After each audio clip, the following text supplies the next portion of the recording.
So thanks, Jeremy. I hope you can all hear me. It's an incredible honor to speak at this occasion. I've learned incredibly much from Sergiu, starting from my days as a student. I had done my undergraduate in a very small mathematics department, which was not very strong in analysis and obscure. And taking Sergiu's courses as a graduate student was extremely eye-opening and sort of influenced me much later in my work. In fact, even though I have never directly collaborated with Sergiu, in reality, essentially every paper that I've written is in some sense in collaboration with Sergiu, because the ideas that he pioneered are present absolutely everywhere there, and they will be also in this talk. I wanted to say one other thing, though, me aside. There is no better spokesman for the field of general relativity within mathematics, and there is no one more responsible for its recent trajectory than Sergiu Klainerman. And the very fact that one can give a talk in this setting on the topic that I'll talk about is really due to Sergiu's efforts. So we are all very, very grateful for that, Sergiu. So the title of my talk is The Inside Story of Black Hole Stability and the Strong Cosmic Censorship Conjecture in General Relativity. Let me begin by giving an outline of what I hope to cover. So the topic of this talk concerns a certain conjecture in the subject due to Roger Penrose, and it naturally arises actually by comparing two celebrated solutions that we've already heard about in this conference, the Schwarzschild solution and the Kerr solution, but now in the black hole interior. So I'm going to begin the talk by introducing this conjecture and maybe putting it in a slightly more general context of major open problems in classical GR, in particular in the company of another famous conjecture with a similar name. Then I'll say a little bit of some background work that has been done both very, very recently and in the more distant past concerning sort of a linearized version of this problem and some nonlinear toy models. Well, I won't really talk much about them other than to refer to them, the latter. And then I'll talk about a recent result concerning this conjecture, which is in some sense definitive, and this will be joint work with Jonathan Luke, another graduate of this department. And then I'll end with what's left to be done. So off we go to the interior of black holes and the strong cosmic censorship conjecture. So this story, like almost all stories in general relativity, begins with the Schwarzschild solution. So we've already heard a bit about Schwarzschild. Let me just remind you certain salient facts about the Schwarzschild solution, which will be important from the point of view of this talk. So, as we heard, this is the first non-trivial solution of the Einstein vacuum equations. It was discovered actually in December 1915, but was first published on January 13th, I think it was 1916. So it's really 100 years ago this month. And in the modern point of view, these are spherically symmetric vacuum spacetimes which evolve from two-ended asymptotically flat initial data. So I've depicted this on what's known as a Penrose diagram, and we've seen these pictures in earlier talks, so let me not try to explain these formally. They actually have a formal meaning for those interested. So sigma, you should just picture as the Cauchy hypersurface, and those two these two sort of circles correspond to the two asymptotically flat ends. So actually, this is sort of a spherically symmetric picture. So upstairs, this is an S2 cross R. Okay, and these are the two asymptotically flat ends. So what do we want to remember about Schwarzschild? Well, the following properties. Fundamental property one, it is geodesically incomplete. So there are particular future-oriented time-like geodesics, which only live for finite time. So their proper length is finite. More about those in just a second. Property two, despite that fact, there is a sense in which these spacetimes are complete. So there is an asymptotic boundary that you can attach to them called future null infinity. So because this arises from two-ended data, then future null infinity has two connected components. And future null infinity is itself complete. So what does that mean? That means that faraway observers, they can observe forever. So even though there are some observers that only observe for finite time, faraway observers, so that's what future null infinity is meant to represent physically, they can observe forever. Moreover, we can say more, if you look at the past of future null infinity, so that's the sort of events in space-time that can communicate with those faraway observers, well, that set has a non-trivial complement in space-time. So that's what we call the black hole region, for those not familiar with the actual definition of black hole. And that's bounded by a smooth null hypersurface called the event horizon. And in fact, all those unfortunate observers that only live for finite time, they have to enter this black hole region. Okay? And conversely, all observers that enter the black hole region, they only live for finite time. Too bad for them. So there's one more thing that we can say about this picture, which is very important. Not only, so there's this additional boundary of space-time, which corresponds in some sense precisely to the ideal endpoints of the time of existence of these unfortunate observers. And it's common to say that this is a curvature singularity. That's to say the curvature blows up, and it does. But we in PD know that curvature blowing up in L infinity is not necessarily all that bad. In particular, it does not necessarily mean that you cannot talk about the PD, the Einstein equations. But actually, this singularity is much worse than the curvature blowing up. It's just tricky to state that geometrically. And recently, a former student of mine, Jan Spirski, has given the correct formulation of in what sense this is singular. There is no continuous Lorentzian manifold which extends this metric. Okay? So you should really think of this as saying that not only does the curvature blow up, but the metric blows up in L infinity. Okay? So this is a very, very strong singularity. And that strength of singularity has itself important physical interpretation, which is the following. Not only does this unfortunate observer get a little pinch when he approaches this singularity by infinite curvature, but he's actually torn apart by infinite tidal deformations. Okay? So literally, this observer is destroyed.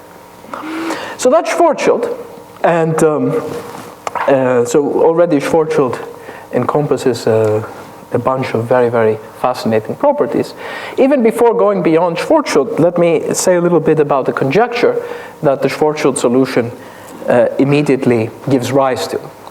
So first, a little bit of history, or pseudo-history. So in the early days of general relativity, one might hope that this geodesic incompleteness was just a result of the fact that this solution is symmetric. As we know from very many equations of physics, sometimes very symmetric solutions, they exhibit pathologies which the generic solution won't. And it was not unreasonable to expect that maybe geodesic incompleteness, the fact that there were these observers that only lived for finite time, and all the accompanying stuff that came with that was just a result of this symmetry. And this expectation was completely and triumphantly falsified by Roger Penrose in 1965 with his celebrated incompleteness theorem. And he proved, in particular, that any space-time arising from a small perturbation of Schwarzschild initial data will share the geodesic incompleteness property. So there went that hope. And so in some sense, the best that one can still retain, the best property, is that nearby spacetimes, and maybe even all asymptotically flat spacetimes, they share the good completeness property that I told you about, namely that faraway observers live forever. And recall that somehow the mathematical formalization of that is that future null infinity is complete. So that's to say, if there's incompleteness, it's somehow hidden in black hole regions. And if you don't enter those black hole regions, you don't have to worry about that. And indeed, this is a conjecture of Roger Penrose called weak cosmic censorship, namely that for generic asymptotically flat vacuum initial data, if you look at the solution that evolves from that data, then future null infinity is indeed complete. So this is one of the major open problems in classical GR. We have very, very little intuition of why it might indeed be true, other than a spherically symmetric toy model that was studied by Dimitris Christodoulou, now I guess 20 years ago. And in this toy model, he showed that indeed this conjecture is true. And in fact, it was in the context of this model that he realized that it is true, but you need the assumption of genericity. So actually, the original formulation of this did not include genericity, and genericity is necessary. There exist spacetimes which have something known as naked singularity. That's to say, spacetimes for which future null infinity is not complete. So he constructed such spacetimes, but showed that they are indeed non-generic. So that's one of the main conjectures of the theory, which you can already understand from staring at Schwarzschild. But what I want to talk about is another cosmic censorship conjecture, which you cannot really understand so well from looking at Schwarzschild. You have to also consider Kerr. So Kerr was already referred to in several of the previous talks. So we know that this explicit family of Schwarzschild sits inside the larger two-parameter family of solutions known as the Kerr family. And they were discovered much, much later in 1963. And there's a good reason for that, and we got a taste of that in some sense in previous talks. These are much less symmetric. In fact, they're not sufficiently symmetric to justify their existence as explicit solutions. So there's something very subtle going on algebraically. So let me first say what's similar between Schwarzschild and Kerr from the point of view of this talk. So like Schwarzschild, the Kerr solution is also geodesically incomplete. So in particular, there are geodesics which live for only finite time. I'll talk about those more specifically in just a second. And again, like Schwarzschild, future null infinity is complete. So future null infinity is complete. And while its past has a non-trivial complement. So there's again a black hole region. And the incomplete observers are precisely those that enter the black hole region. Okay. But unlike Schwarzschild, the reason that the spacetime is geodesically incomplete is completely different. So what is the reason? What happens here? Well, first of all, let's name our observer. It's more convenient to refer to our observer if he has a name. So let's call him Sergiu. So what happens to Sergiu? Why is this world line incomplete? Well, what happens is the following. The domain of spacetime, which is uniquely determined by initial data, has a certain boundary, which is known as a Cauchy horizon, across which it can be extended. So the darker shaded region is the part of spacetime that is determined by initial data, and the lighter shaded region, that's the extension. Now, why is only the darker shaded region determined by initial data? That's by causality. So we all know the domain of dependence property for hyperbolic equations. So somehow these Penrose diagrammatic depictions, they really sort of are linked to causality, if you want. So you can somehow read from this diagram that, well, this extension, if I look at a point here and go backwards in a null direction, I never hit initial data, which means that the solution here will not be determined from initial data. So somehow, by definition, the solution of the Cauchy problem in this context, to which Penrose's theorem applies to, is the darker shaded region. Okay. And so the darker shaded region is incomplete, but not because it has a boundary which is singular, but because global phenomena happens. You can extend, but when you extend, you are no longer globally hyperbolic. So what does this mean? This means that Sergiu, who Sergiu was always, even though he's conservative, he was always unconventional. And when people tell you, don't go into the black hole, Sergiu goes into the black hole. So Sergiu goes into the black hole, but he is not destroyed like in Schwarzschild. He's not torn to pieces by infinitidal deformations. He survives. It's just that we don't know, or to say it another way, the Cauchy problem does not tell us what happens to him, because the Cauchy problem does not determine uniquely this spacetime extension. So that is the issue with the Kerr solution. So you might say that this situation of the Kerr solution is much, much better than Schwarzschild. And that's certainly the case for Sergiu, because in this case, Sergiu lives another day in this extended space-time, except we don't know what happens to him, whereas in this case, he is torn apart by infinitidal deformations. It's not very pleasant. We wouldn't want that to happen to him on his birthday. But for the collective, this situation is much worse. And the reason is that for the collective, that's to say, sort of, for all of us, it's much, much better that our theories are deterministic.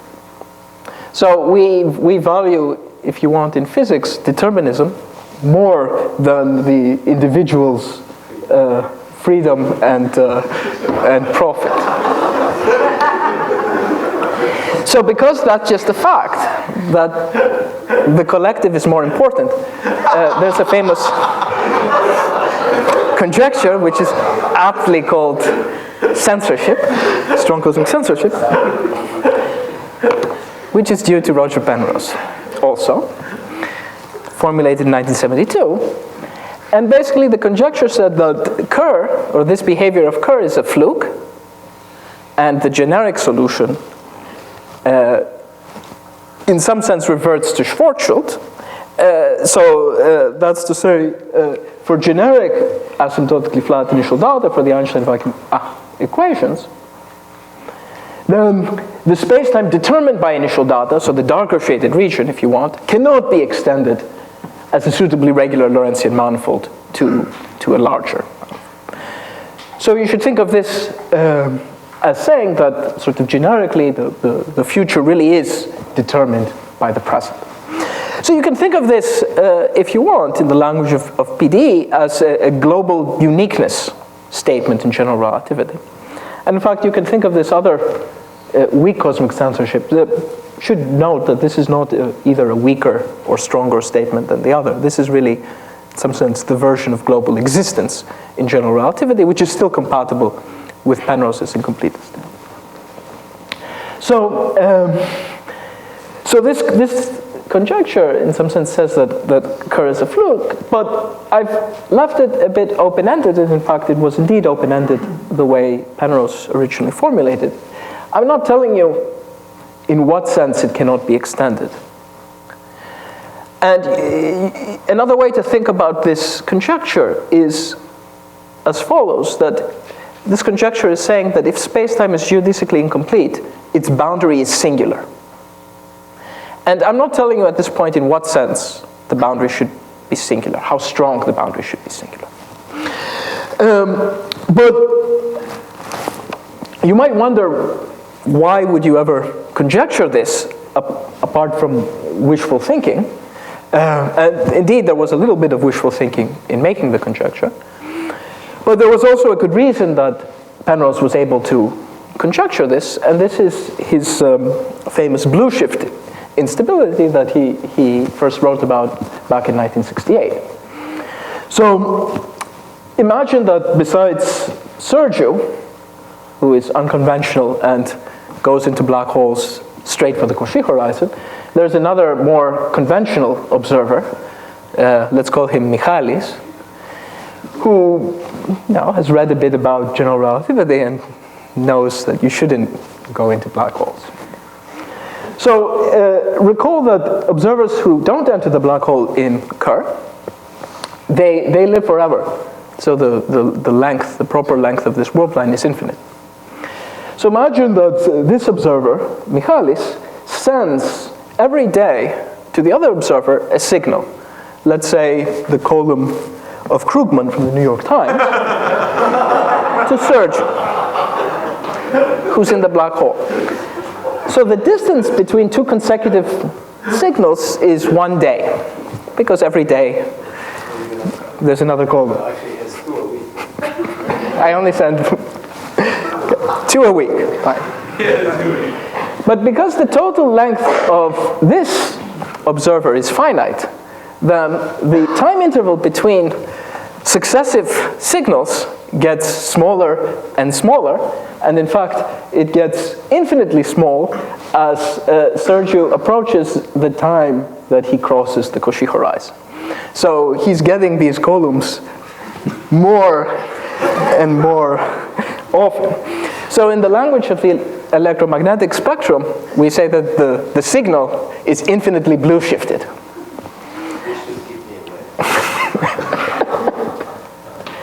So naively, you can think of columns of Krugman being sent on these null rays as a geometric optics approximation for, let's say, behavior associated solution of the linear wave equation. And of course, the linear wave equation, you can think of it as a sort of simplest model for the linearization of the Einstein equations. So this may suggest that once you have a dynamic degree of freedom in the Einstein equations, there will be an instability associated to this. And maybe these Cauchy horizons cannot form for generic solutions. So this was somehow Penrose's argument. So you can take this one step further, and you can say the following words. Well, if you're just thinking in terms of linear theory, of course a linear hyperbolic equation on a globally hyperbolic background, it cannot blow up sort of in the interior of the background. It can only blow up at its boundary. So a linear equation, the worst thing that can happen is that it can blow up precisely at the Cauchy horizon. But if you like to extrapolate, and well, needless to say, people in physics do, then you might say the following. Well, the Einstein equations, of course, they are a nonlinear set of equations. And once linear theory tells you that certain things are growing, then nonlinearities kick in, and they begin to dominate. And as a result, maybe not only do you have blow up at the Cauchy horizon, but because of nonlinearities, you get blow up before the Cauchy horizon has the chance to form. Reverting you to a picture very, very much like Schwarzschild, where the singularity, the sort of singular boundary of spacetime, is space-like. And this very, very quickly became the dominant point of view, and many people wrote about it. So this really became the working expectation of what happens inside generic black hole interiors.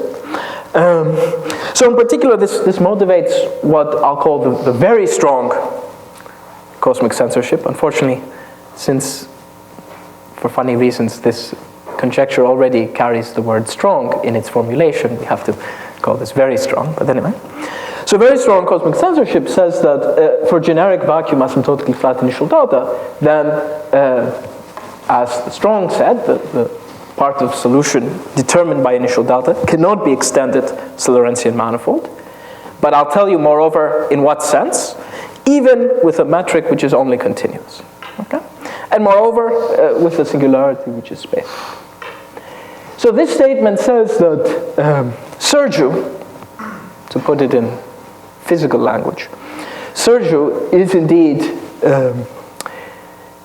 infinitely distorted by tidal deformations as a result of the columns of Krugman. Okay, so this is the background, if you will. Now let's go on to sort of what has been done on this problem. And I'll begin with a discussion of linearized and nonlinear toy models, although I'll talk mostly in this talk about the linearized case.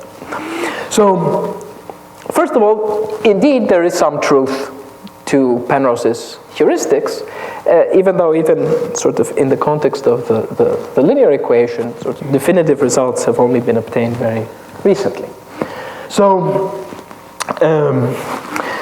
right, so recall that Penrose, in fact, in his original paper, argued heuristically that this geometric optics instability effect would be manifest in properties of the linear wave equation. So this has now been proven to be the case in various settings. And in fact, the simplest setting you can study this is not for the Kerr background, but you can fix a simpler spherically symmetric background, the so-called Reisner-Nordström background, which shares the same Penrose diagram as Kerr. So it again has a non-trivial Cauchy horizon in the range of parameters where the charge, so this is actually a solution of the Einstein-Maxwell system, so there's a charge where the charge is strictly less than the mass. And what Jonathan Luke and Sungjin Oh recently showed is the following. If you start with compactly supported initial data on an asymptotically flat two-ended Cauchy hypersurface sigma for the linear wave equation on this background, the local energy of the solution is indeed infinite on the Cauchy horizon if the data is generic. Okay? So this is really a definitive statement, which exactly confirms sort of the sort of reality of this blue shift instability in the context of the linear wave equation.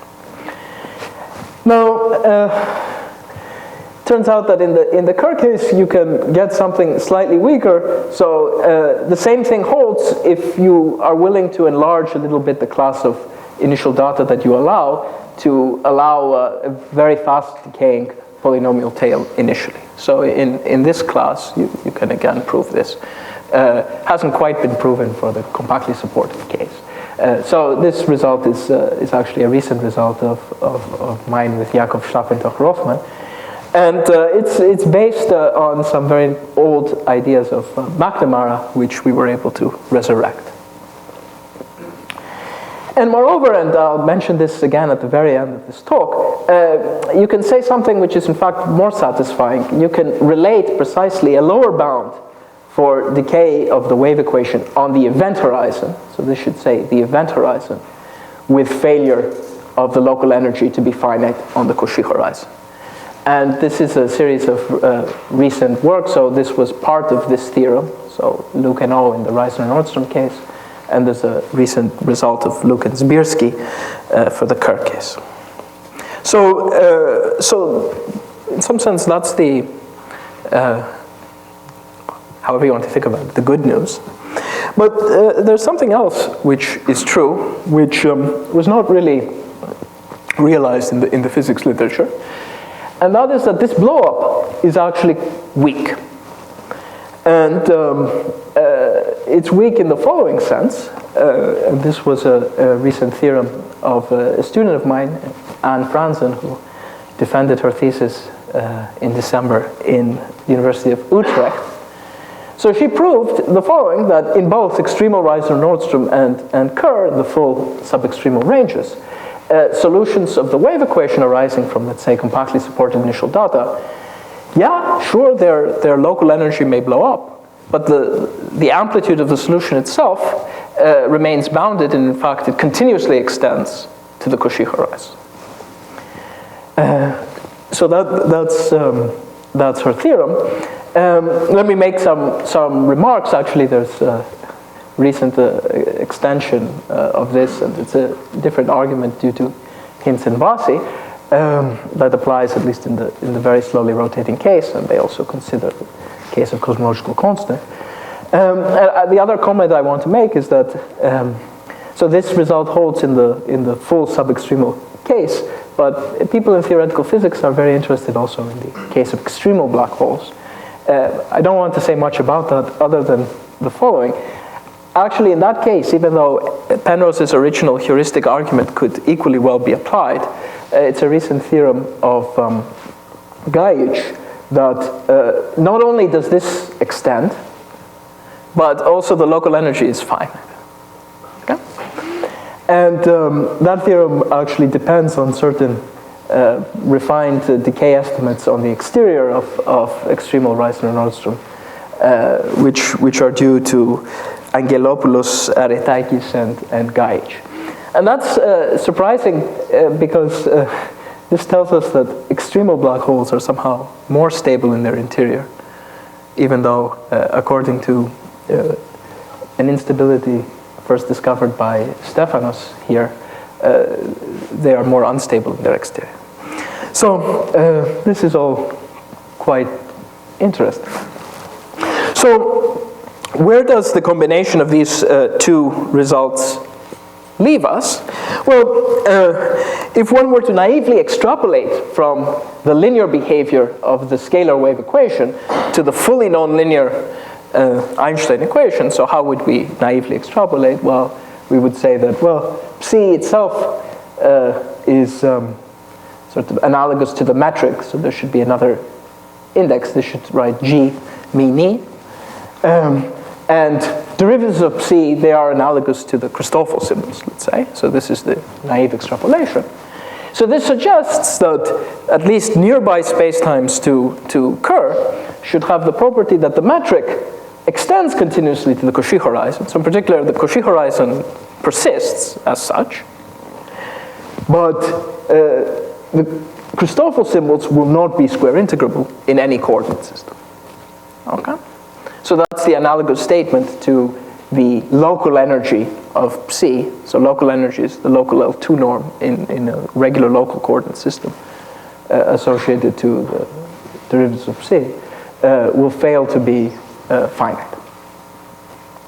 So this would make the boundary of spacetime what's often called in the literature a weak null singularity, even though it probably would be better to call it an essential null singularity, because this would mean that the solution does not extend as a weak solution. So it is actually a pretty strong singularity, but it is not as strong as the singularity of Schwarzschild. And there was actually some evidence for this, which followed from the fully nonlinear symmetric toy model, which in some sense generalizes the toy model of Christodoulou, which he used to study weak cosmic censorship, by adding charge. And there was a big literature about that toy model back in the 90s, sort of heuristic work, numerical work. And I actually studied this model in my thesis here. And show that in the context of this toy model, indeed, this naive extrapolation is what happens.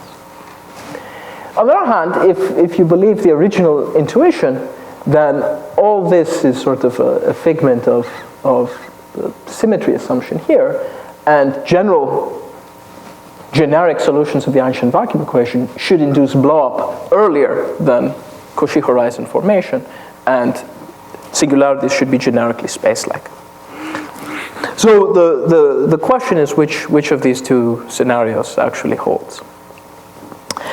All right, so now we'll leave all these toy models and linear stuff behind, and we'll ask ourselves what's the answer to this question. So many people completely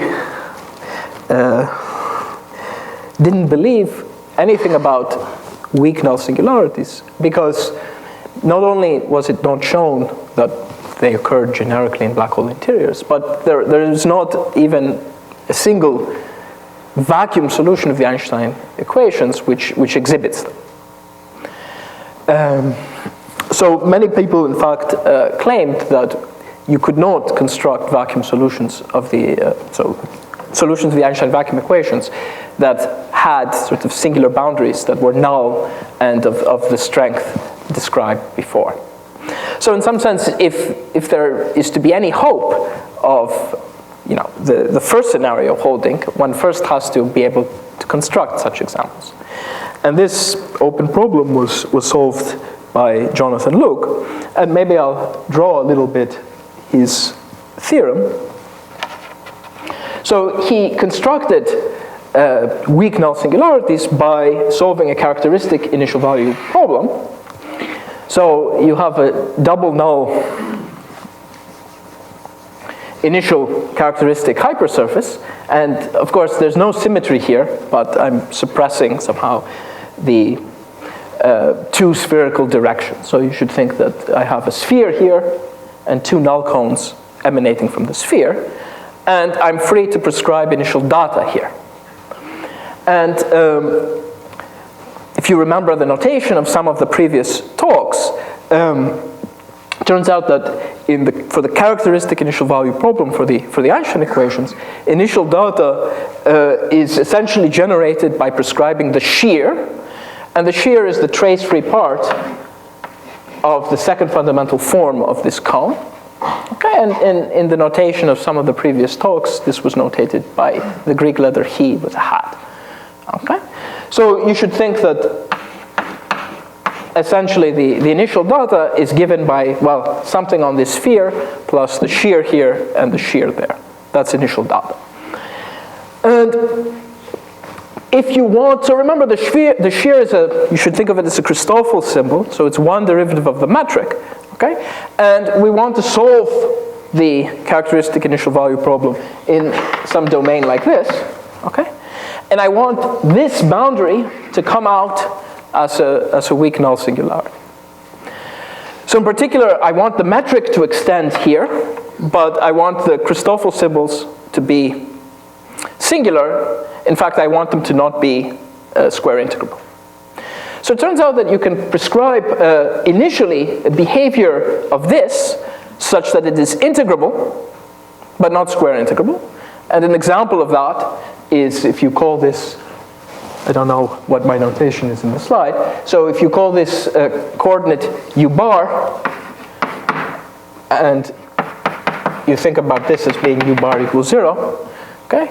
You can prescribe this to be like 1 over u bar times logarithmic power that makes it integrable, but obviously not square integrable. And actually, this particular choice is motivated by something that will happen later.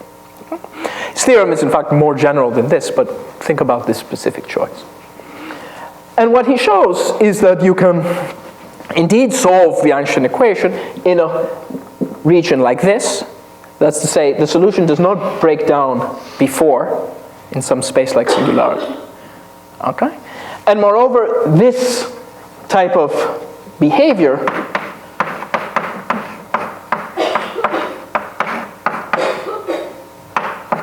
propagates, so indeed this is singular. So let me make some remarks about this theorem. This theorem is actually a generalization of a previous result of Luke and Rodniansky.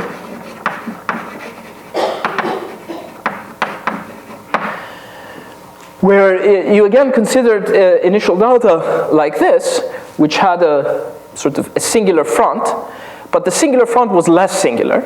And in fact, there the problem was to show that you could sort of consider data that went beyond the singular front, and the singular front propagated in a space-time which went beyond this.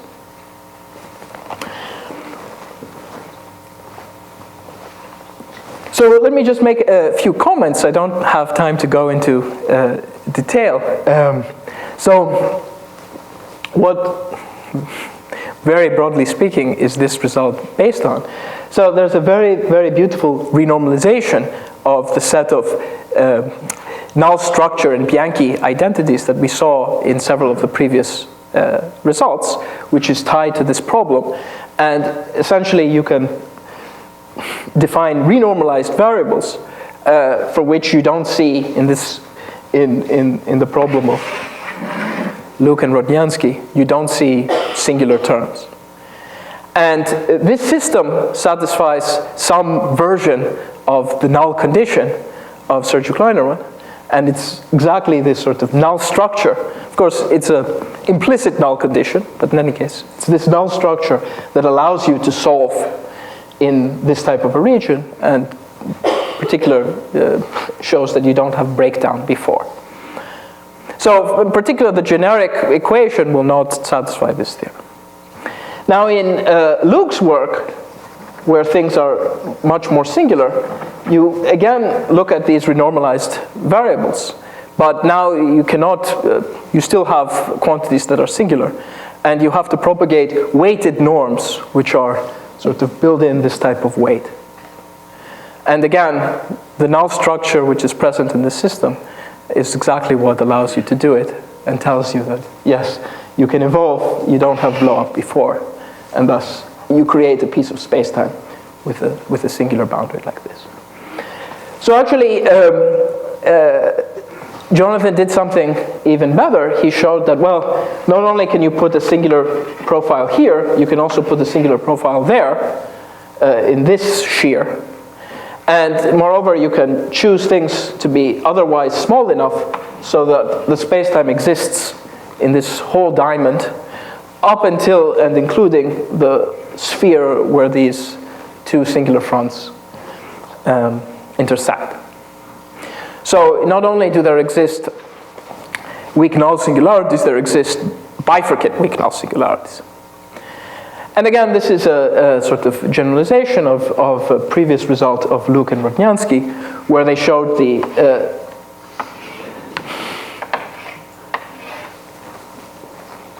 corresponding thing in the sort of the less singular framework of impulsive gravitational waves.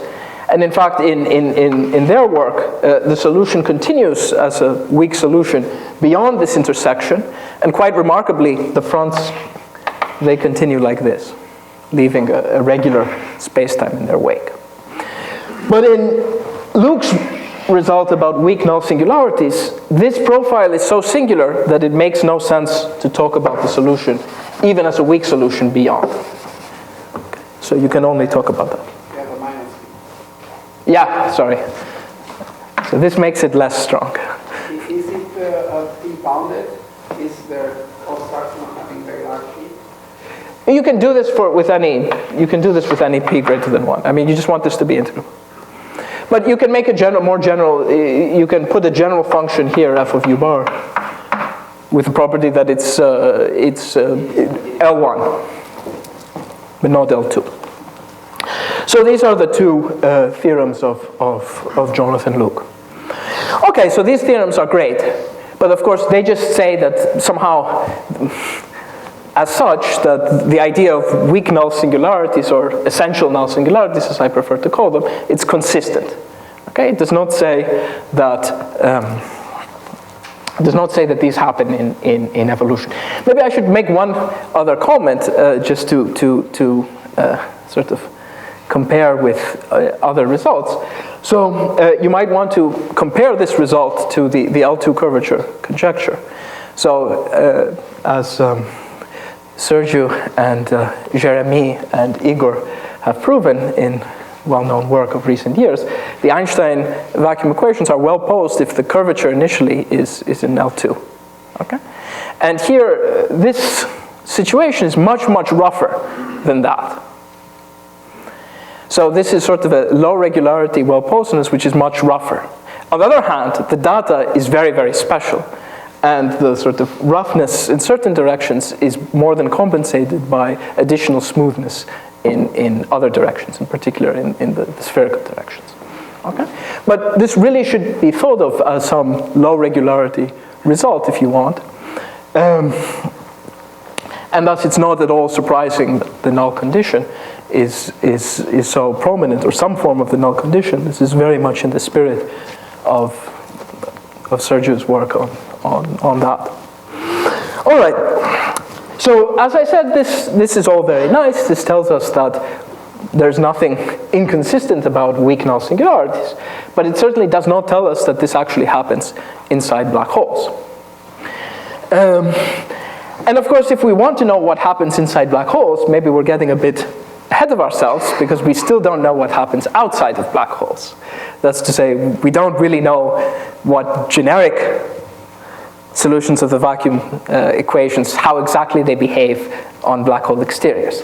But of course, in that case, we at least have a conjecture that we heard a little bit about in recent talks, which is the following, so let me sort of draw it. So if I take Kerr initial data and then perturb it ever so slightly, and now I evolve the Einstein vacuum equations, then again, I'm going to have what I'll call a complete future null infinity. So weak cosmic censorship in particular will be true in the neighborhood of Kerr. And if I look at the past of future null infinity, then this is bounded by null hypersurfaces called event horizons, such that in this region and in this region, the spacetime asymptotes or settles down asymptotically to a nearby Kerr solution. Okay, so that's the sort of Kerr stability conjecture that we heard a little bit about. This conjecture has not been proven, but it's not a controversial conjecture in physics. That's to say, as opposed to sort of the structure of singularities, which has been the object of lots and lots of debate in physics, this conjecture everyone believes. So given that, I'll be very happy to just assume the validity of this conjecture for the rest of the talk, and I can state the main theorem, which is joined with Jonathan Luke, and it says the following.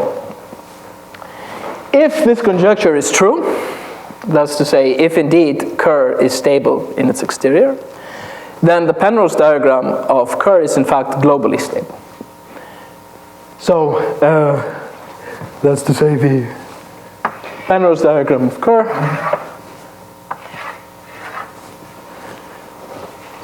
is bounded by a bifurcate null hypersurface across which the spacetime can be continuously extended to a larger spacetime with continuous metric. So, to say it another way, Sergiu lives, and he can pass safely, in some sense of the word safely, to this extended spacetime and never again receive any columns of Krugman. So in particular, the very strong cosmic censorship conjecture is false. All right? So if the stability of Kerr exterior is true, then the very strong cosmic censorship is falsified. All right, so let me make a few comments. Maybe I'll say just a few words about the proof. What's interesting about, so this problem immediately, in view of the fact that we are assuming the Kerr stability conjecture, it immediately reduces to a characteristic initial value problem, where the characteristic data is now on the two event horizons. And if I go to the past, I can make these intersect like this. So now I have, again, a characteristic initial value problem. But in distinction with this problem that was studied already, where this length is finite and you put in singular behavior, here this length is actually infinite, at least the affine length is infinite, and you don't put in singular behavior, in fact you put in decaying behavior to Kerr. And sort of similarly there. And of course this and this are in general different, but nearby Kerrs in the context of this problem. So what's very remarkable is the following. This problem is two problems at the same time, both of which are very close to Sergiu's heart, and not just because he's over here and he wants to avoid the columns of Krugman. So from the point of view of the initial data, this problem is a global existence problem for an equation where you have some sort of null structure. But if you manage to indeed get close here, if you believe that secretly the solution is singular, in this theorem we are not proving that anything is, we're not saying anything about the Christoffel symbols, whether they blow up, whether they don't. The theorem only says something about the metric itself. But if you believe that generically the Christoffel symbols will be infinite, in fact will not be square integrable, then the analysis here will be like sort of a local low regularity well-posedness. So this problem in some sense transitions from large data, from sort of small data global existence with a null condition to the problem of sort of local well-posedness with a null condition. And what's amazing is that suitable vector fields, which also smoothly transition from sort of what you need to propagate decay to what you need to propagate sort of this structure and regularity. So this problem, in some sense, summarizes both of those programs that were initiated by Sergiu in one. All right, let me end by saying what's left to be done. So, well, it's pretty clear. The first open problem is to indeed prove the stability of the Kerr conjecture, and as I noted before, a definitive disproof of very strong cosmic censorship is a corollary now of this conjecture. Open problem 2 is to show that for generic initial data, this boundary is indeed singular in this other sense. That's to say that any continuous extension of a metric in any C1 coordinate system will fail to have square integrable Christoffel symbols. And remember, what this tells you is that sure, you can extend a symmetric, but these metrics are necessarily so rough that they cannot be considered weak solutions of the Einstein equation. So in that sense, some sort of version of determinism still holds.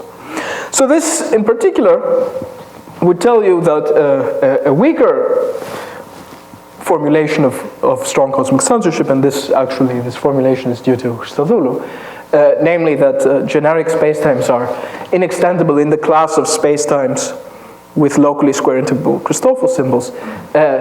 This would tell you that that version is true in a neighborhood of the Kerr family.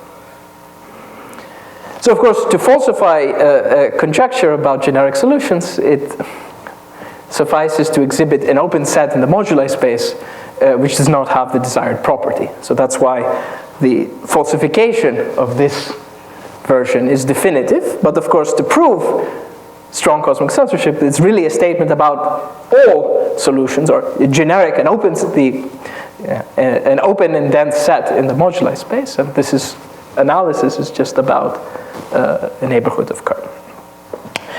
So that's the result. Let me stop with that. Thanks a lot.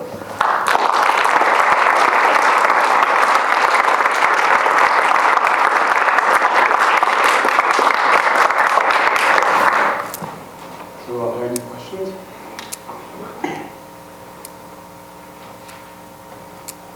So presumably something similar will happen for Kerr. Yes. Although in general, somehow one interesting thing with sort of the Kerr family is the extremal limit, and the extremal limit of Kerr is actually a perfect storm, where many bad things happen.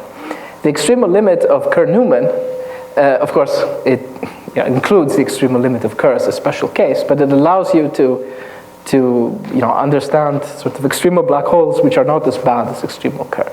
So I think one of the interesting roles that something like Kerr-Newman could play is precisely to understand the extremal case as a sort of it has the less extremal. It does not have all the pathologies of extremal Kerr. So I think this is already clear in the study of the linear wave equation. So I think my primary interest in looking at Kerr-Newman would be that. Other questions? Actually, I have one. I wanted to know, do you have a way to have an invariant criteria for your open volume 2, rather than Christoffel symbols? Well, it is an invariant because I'm saying in any coordinate system, but it's of course one of the difficulties of proving this is indeed verifying that that's the case, because of course you cannot just you might think that the coordinates are this, but there may be some subtle coordinate system which you haven't you've overlooked. And so it's actually difficult to work with this kind of definition. On the other hand, that's life. Already, a good example of this is this result of Jan Zbierski that I mentioned at the beginning, so showing that the Schwarzschild metric is inextensible just as a continuous metric. But there he gets an invariant. Well, it's not. It's of course not a pointwise environment. There is some sort of global concept that's useful, but again, it's I mean, I think that because it's clear that in the future one will have to deal with these type of formulations. It's certainly a worthwhile effort to understand better just pure Lorentzian geometry, how to capture these type of notions, and I think there will be many surprises there. But yeah, it is hard, and